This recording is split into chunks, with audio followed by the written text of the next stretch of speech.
Yeah.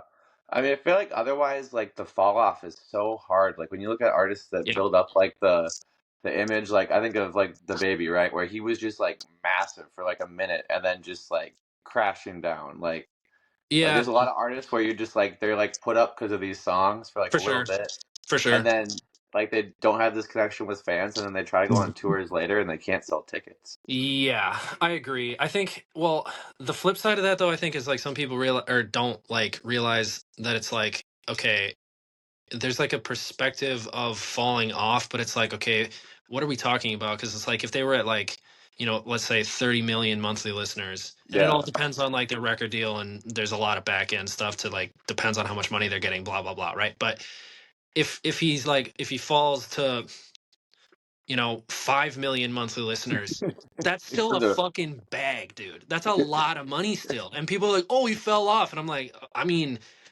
dude, he's I still laugh making better myself money all than the way to the us. bank. Like, what are we Yeah. talking about? Yeah. No, that's a good point. Yeah.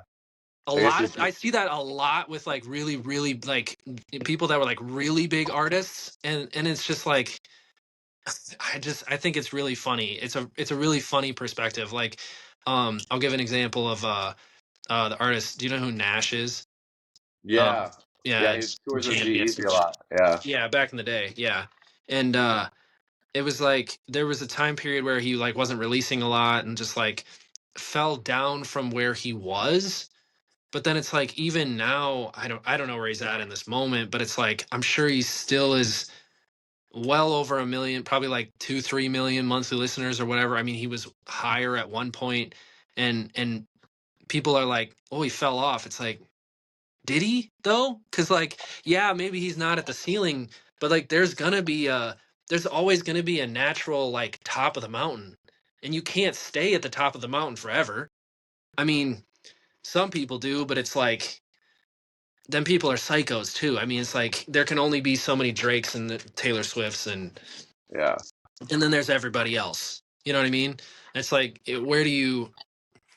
That like all depends on the person too, as far as like where you want to be or where you see yourself, etc. But like, I think part of it too is like what are you like what is like the standout piece of that artist? Like Nash as the example you gave, like yeah, Nash has this very, very unique voice where if you heard his voice on a song, you would oh yeah, almost you know it instantly. know like right away it was him. Yeah, I actually like 2 weeks ago, this girl sent me a playlist of just like a bunch of random music and it had like Heartbreak Club on there and like a couple other Nash songs and I like spent the rest of my day listening to Nash that day because I was yeah, like, shit, I forgot how much. He's not like you go and listen to like one song of his and you're like, okay, next artist, like type of thing. yeah. I know what you mean. Yeah, Yeah, no, he was. Yeah, I liked that dude a lot. yeah. So I got another selfish question here. How But did "Misery Loves Company" come to be the song? okay. Because I'm pretty sure that's how I found your music because I've listened to Hunter V for a while Oh, and interesting. That was the yeah, intro. That's a yeah, very surprising intro. Okay. Um, so I've been friends with Hannah for like quite a while, to be honest. I think actually it was a similar time frame to when I met Ian. I met Hannah on just like via Instagram oh or we yeah, found each other yeah, or whatever. And because Ian and Hannah are very good friends too. And yeah, I think at some point he posted because that's a an RJ Payson, I don't know how to say his yeah, name, yeah. sample, and he just posted the The hook, guitar, yeah, yeah, with that, right? And then sorry if you saw all this, I don't know, I'm just repeating for the people that have no idea what we're talking yeah, about. yeah, yeah. No, you're good. um but yeah, so he posted just basically like almost like an open verse type challenge or whatever, I think it's kind of what it was. And I kind of like did him one better because I literally I took that and then I made the beat for that song, and then I like almost I reworked his hook basically, and also put a verse on it. And uh yeah, I sent it to him or whatever, and he was just like, yo, this is fucking fire, let's put this up or put this out or whatever. And um so yeah, I mean, we went back and forth a little bit and finished it, and then put it out, and then we've been friends for ever since. Like, man, 2 years ago, probably something like that. Yeah. I We think actually that's like just one of got a different. Sorry to cut you off.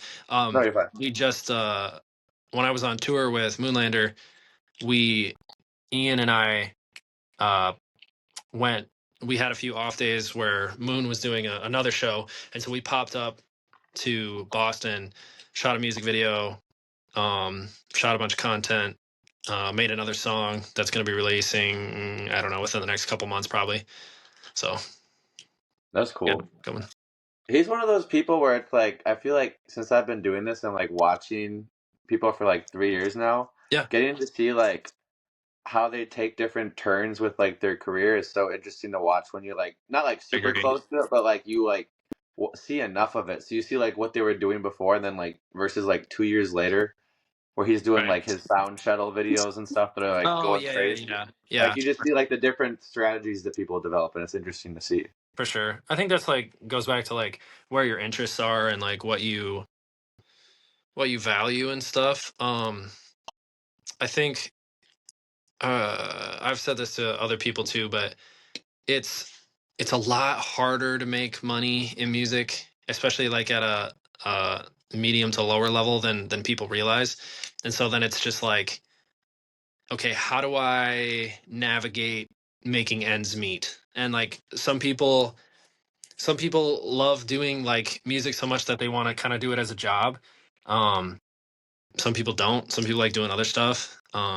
So it just depends. But like I do think that there is a lot of value in um having something that's like all encompassing and like close to music. Like as an example, Eon Zero is an engineer and has a studio in like the Ann Arbor area, and so he's around it a lot and he makes a lot of connections off of it. And I think that's kind of like what Hannah's trying to do with this, right? It's like he's trying to get clients off of it and he's trying to help the guy that owns Sound Shuttle. He's trying to get him more awareness with the studio, and then like even they got um they've been getting brand deals off of it. Like uh I'm not trying to sell him out, but he was just telling me about this. um No, I think he had a giveaway video and stuff like Yeah. that. I think yeah. Well, So right. So yeah, I mean, it's pretty obvious, right? yeah, But like he had a few of them, right? So like he did one with Auto Tune, he did one with Pro Tools, he did one with somebody else too. But he's just like trying to go more into that space to try and, I mean, make something of fun. his Yeah, following. yeah. So, what would you say for you is your biggest goal for the new year relating to music, or doesn't have to, but preferably? I had thrown this out there. I don't know if it's gonna happen, but I don't necessarily want to put a number on it, but it's just a goal. Is I'm trying to do 50 shows this year. It's a hefty goal, but I think I can do it. Yeah, That's a big one. I would say, like, obviously, I want to continue to release music. My pace, I've been pretty consistent, being like between every 2 to 3 weeks, releasing songs. I know there's a lot of people like Moon's on this, and some of my other friends are on, trying to do a song a week. Uh, I actually am kind of anti that personally, um, but I do want to be consistent with music, still like putting it out and stuff. Um, yeah, those are my two main things, to be honest with you. And then just continue to grow the business in general, brand awareness, grow all my socials and all my stuff, so that like the brand can keep growing to be able to make it sustainable. Because I'm not at the point yet where I'm making money full time off of it, and that's like my ultimate goal. yeah. When you can just do that and not have to worry about Other other stuff, things. Yeah, yeah. I'm like close. I'm like close to the point where I could like get to the point where I could just go all in and double down, but I'm not quite there yet. That's also a little bit different for me because I'm like I have a wife and kids, and so it's not just me. And like I'd be willing to be broke, but I can't do that to my kids. So yeah. That's a little different. yeah, it is. Well, thank you so much for hopping on. I really appreciate it. Hell yeah, man. This was Thanks for awesome having me. I appreciate you.